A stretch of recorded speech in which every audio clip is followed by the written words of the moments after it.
I'm trying to pretend like this is not a big deal to me. See, I want to come out here and be calm, cool, collective. Nothing can be solved by jumping up and down like a giddy little schoolgirl, you know? But that being said, I need to stress to you that this is a moment. This is a moment in my life. I'm on my way to my first day at this gig. And it's an exciting time for me. It really is. I'm happy to be here. Happy that I'm able to do this. You know, when I started at DSP, wow, that was 2014. It was this feeling of, you know, I'm part of something. You know, I'm in something now. And that was a big deal to me. Then it was a big deal when they made me full-time. Because now it's like, part-time just felt temporary, you know? Like second-class employee. So full-time was like, it's full-time. It's a much bigger deal. How you doing, man? You know, it came with certain benefits. Like 401k, medical, dental, you know, vacation time and sick time, probably my favorites. And that was a big deal for me. And I even remember calling Asia. It's like, hey, we did it. We got it. And she was so excited for me. See, with this job, I'm not starting as a second-class employee. Day one, full-time. All the things that I waited like a year for with DSP, they handed to me right out the gate. Now, don't get me wrong. I know part of that is because of my time at DSP. I had, you know, I wrapped up some experience there. So I get it. But at the same time, it's like, it's nice to walk in and feel that way. So when I say this is a moment, don't let the fact that they kind of just gave me full time right off the bat deter you. This is a moment. Honestly, I started to have this feeling like jobs were out to get me. Like the only jobs that I would get would be little crappy jobs. I was thinking maybe there was something on my record I didn't know about that was holding me up. And I was destined to be stuck at like a VF outlet. Or I'd have to take a job as like a shift lead at McDonald's or something. So today is validation for me.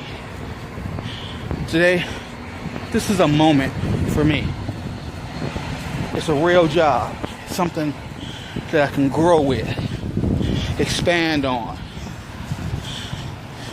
It's damn near a career. So, headed into my first day. Excited to see how it goes. Like, the training should be interesting.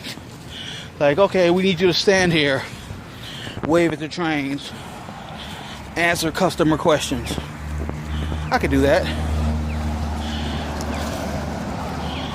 Don't let the stoic look on my face fool you. I'm pumped up about it. I feel good about it. Asia packed me a nice lunch, so I've got lunch. Just looking forward to seeing what this job has to offer me and what little creative spin I can put on it to make it my own and to see what I can offer this job. Let's go. Oh, the irony. I remember I used to patrol this area with the ugly yellow shirt on, and you got called stuff like Bumblebee and Rent-A-Cop. You know, oh, get out of here, you Bumblebee. And merchants didn't really take you too seriously. The homeless didn't take you too seriously. Pedestrians would either ask you about, you know, what time a train was coming, or they didn't take you seriously. Hell, the company didn't really take us all that seriously. We were nameless, faceless drones with yellow shirts on. So, oh, the irony to be standing here at this station where I used to, this was where I patrolled most often when I was downtown. So now to be here and have a badge. Look at this. See, I've got a badge, and I'm down here patrolling in the area that when I was here originally didn't care that much about me.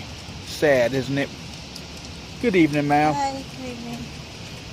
See, now it's like they see the badge, they see the uniform, and it's like, yeah, good evening, sir. It's like, I like that. I'm actually downtown across the street from the new arena, and it's like, it's all familiar, but somehow it all seems smaller now. I had a hell of a first day. I learned a major difference between what the rules and regulations say and what actually happens in the field. See, I drove around with a supervisor for the majority of the day, and he was telling me all the things that we had to do and the procedures that had to be in place and the new things they were implementing for security purposes. And I was like, okay, yeah, all right, that makes sense. And then they plopped me down in front of a light rail station with another security officer, and he was just like, I don't do any of those things. As he's explaining it to me, it's like, wow, okay, this is like what they come up with behind a desk in an office somewhere is not what actually happens out here. And you think that I would know that lesson from working at DSP. The things that they wanted us to do and the things that actually got done in the field were always a little different. Now me, I'm the kind of guy, I'm new. This is day one for me, so I'm going to follow the rules. I'm going to be the team player. I'm going to do the things that they ask me to do. Like, I work tomorrow and Wednesday. I'm off Thursday, and I'm looking forward to just kicking it with my family. Then I work Friday for 10 hours, which is cool. Saturday there's a meeting, and then today they asked me if I wanted to work after the meeting. So I'm going to be working after the meeting until 10 o'clock. Then I work again on Sunday. I don't know what's going on beyond that, but it's like overtime.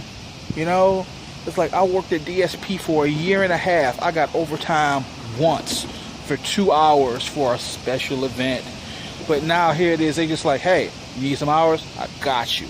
And he even asked me about particulars. He was like, how are you for transportation? I was like, well, I'm on the trains. He was like, well, we'll try to get you in some morning shifts so you can at least get home at the end of the day.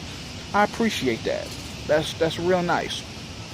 So I'm just waiting out for this train. It should be here any minute. Tomorrow I'm bringing my jacket because it's cold.